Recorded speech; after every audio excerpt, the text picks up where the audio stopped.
Սիրելիներ, կառավարությունն այս տարի էլ օրիգինալ չգտնվեց եւ որևէ կերպ իրեն նեղություն չտվեց բացատրելու, թե ինչ կապ կա այս փաստաթղթի միջև եւ ինչ եւ այս փաստաթղթի միջև։ Այս երկու գրքույկների մեջ որևէ կապ չկա։ Սակայն Նիկոլ Փաշինյանը վերջապես խոստովանեց, որ որևէ կապ չկա ձեր նախընտրական ծրագրի հետ 116 էջ ամբողջը չեմ տապել, բայց վստահ եմ սա ձեզ ծանոթ է։ Եվ բայց ինչի մեջ, որովհետև ոչ սրա մեջ կապ կա, ոչ սրա մեջ կապ կա, ոչ սրա մեջ կապ կա, վերջը ինչ ծրագիր եք իրականացրել։ Մարդը խոստովանեց, որ մի բան խոստացել են, ուրիշ բան արել են։ Կոպիտ ասած ժողովրդին խաբել են, գցել են։ Բայց ով է մեղավոր, իհարկե հպարտ ժողովուրդը։ Եկեք խոստովանենք, որ 21 թվականի մեր նախընտրական ծրագիրը եղել է միջին վիճակագրական պսևդո-դաշնակցական ծրագիր, այս ծրագրով գնացել ենք ժողովրդի մոտ, ժողովուրդն այս ծրագիրը մի կողմ է դրել, չեմ ուզում պատռեմ, չնայած դուք ասեցիք դուք ասեցիք պատռել է եւ մեզ պարտադրել է ուրիշ օրակարգ։ Ներեցեք, դա ինչպես։ Այդ ոնց։ Այդ երբ այդ նոր օրակարգը ձևավորվեց, ձևակերպվեց, ձեզ ներկայացվեց, հաստատվեց,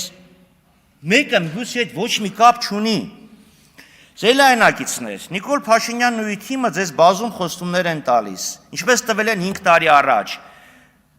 2 օր առաջ խոստովանեց, որ չի կատարել ու էլի չի կատարելու։ Որովհետև դուք ուզել եք մի բան, ինքը առաջարկել է ուրիշ բան, 21 թվականին ձեզ հաջողեցրեց մոլորեցնել, 26-ին էլ եք մոլորեցվելու, վստահ եմ, որ ոչ։ Սերի հայրենակիցներ, Նիկոլ Փաշինյանն ու իր քաղաքական թիմն այսօր հայտարարում են, թե Հայաստանում եւ նրա շուրջ ստեղծված իրավիճակը խաղաղություն է։ Դրա միակ հիմնավորումն այն է, որ սահմաններին կրակոցներ չկան։ Հարյուրամյա պատերազմի օրերին էլ ամեն օր ֆրանսիացիներն ու անգլիացիները հո չէին կռվում։ Պատերազմի ժամանակ կար հանդարտ դարաշրջան եւ շատ երկար։ Պատերազմը վերջանում է, երբ պատերազմը ծնած պատճառն է հանգուցալուծվում։ Սիրելիներ, պետք է ընդունենք, որ այս իրավիճակը խաղաղություն չէ, որպեսզի ձգտենք իրական խաղաղության։ Խաղաղության, որը կապահովի հակամարտ կողմերի կենսական շահերի պաշտպանությունը։ Սիրելիներ, մենք դեմ չենք խաղաղության, ինչպես փորձում է ներկայացնել ՔՊԱ-ական Գեբելսյան քարոզչությունը։ Մենք դեմ ենք Նիկոլ Փաշինյանին եւ հենց այն պատճառով, որ ինքը ունակ չէ խաղաղություն հաստատել։ Սակայն Նիկոլ Փաշինյանն ու իր թիմը այս խախուտ հրադադարը շարունակում են համարել խաղաղություն եւ մի բան էլ փորձում են բացատրել, թե ինչպես եկանք այս օրման։ Ինքնին հարց է տալիս, ինչպես ու պատասխանում։ Զոհերի ու զոհողությունների գնով, բազում զրկանքների ու տառապանքների գնով, դժոխքի միջով անցնելու գնով։ Պարոն Փաշինյան, դուք Մովսեսը չեք, դուք ժողովրդին չբերեցիք ավետյաց երկիր, դուք բերեցիք ողբերգություն, Արցախի հանրապետության կորուստ, Հայաստանի երրորդ հանրապետության կորուստ, դուք Իվան Սուսանինն եք, այն տարբերությամբ, որ Իվան Սուսանինը կործանեց զավթիչների զորքին, դուք փորձում եք կործանել սեփական ժողովուրդը։ Սիրելիներ, Հայաստանի դեմ անհայտ երկրի կողմից անհայտը ճակերտների մեջ վարվող հիբրիդային պատերազմի դեմ բողոքող Նիկոլ Փաշինյանը այս տարի մարտի 11-ին Եվրախորհրդանում հայտարարում է. 91 թվականին Հայաստանն ու Ադրբեջանն անկախացել են այն օրը, երբ Ալմաթայի հռչակագրով արձանագրվեց Խորհրդային Միության գոյության ավարտը։ Հիմա ես չեմ ուզում անդրադառնալ պատմական ճշմարտություններին, որ Սովետական Միության ավարտը Ռուսաստանը, Բելարուսը եւ Ուկրաինան հայտարարել էին դեկտեմբերի 8-ին, որ ԽՍՀՄ ազգությունների պալատը սովետի կազմաքանդումն ավարտեց դեկտեմբերի 25-ին, դե հիմա մարդկա գիտելիք ունի, մարդկա չունի։ Ես ուզում եմ անդրադառնալ արժեքային համակարգին, քաղաքական կրեդոյին։ Մարդն ասում է, հենց մենք միացանք ԿՊՀ-ին, մենք դարձանք անկախ։ Ոչ թե սեպտեմբերի 21-ին է ժողովուրդը որոշել մենք անկախ ենք, այլ հենց միացանք Ռուսաստանի կողմից ստեղծած կազմակերպությանը, մենք դարձանք անկախ։ Այսինքն Լիտվան, որ չի միացել ԱՊՀ-ին, պարոն Փաշինյան, մի րոպե քիչ եսքում կանենք էլի։ Պարոն Փաշինյան, Լիտվան որ չի միացել ԱՊՀ-ին, անկախ չի։ Վրաստանը որ դուրս եկավ ԱՊՀ-ից, անկախությունը կորցրեց, եւ այս հավատամքով, այս քաղաքական հասկների մարդը մեզ սովորեցնում է ինչ է անկախությունը։ Ստեղ են ասել, աշխարհ կանգնի, իջնող կա։ Չէ, ձեզ կիչացնենք, այդ իրանցի ձեզի նկատի ունենք։ Երնեք Ալեն Սեմյանը ստեղ լիներ, ժամանակս կվերականգներ։ Զելայնակիցներ, Նիկոլ Փաշինյանը երկու առաջ այս ամբիոնից դարձյալ հանրությանը վախեցրեց, թե եթե ընդդիմությունը գա, պատերազմ կլինի։ Ընդդիմությունը գա, կլինի պատերազմ։ Ու գիտեք ինչպես դա հիմնավորեց։ Եթե ուզենաք վերաբանակցել, կլինի պատերազմ։ Հաստատված ստորագրած որևէ թուղթ չկա, պետությունները բանակցում են, իրենց ազգային շահերն են փորձում պահպանել։ Դուք չեք ընդունում, որ միջազգային հարաբերություններում կան փոխզիջումային լուծումներ։ Հենց հակամարտության կողմերից մեկը անհամաձայնություն հայտնի կլինի պատերազմ։ Դա միայն մի դեպքում է լինում, երբ պարտադրում են անվերապահ կապիտուլյացիա, չընդունես կապիտուլյացիայի պայմանները, կլինի պատերազմ, այլապես միջազգային օրենքը, լեգիտիմությունը, ժողովուրդ մի քիչ այս կողմ կանգնեք խնդրում եմ։ Լեգիտիմությունը պարտադպանջում է հարցերը չլուծել պատերազմի օգտին, պարոն Փաշինյան։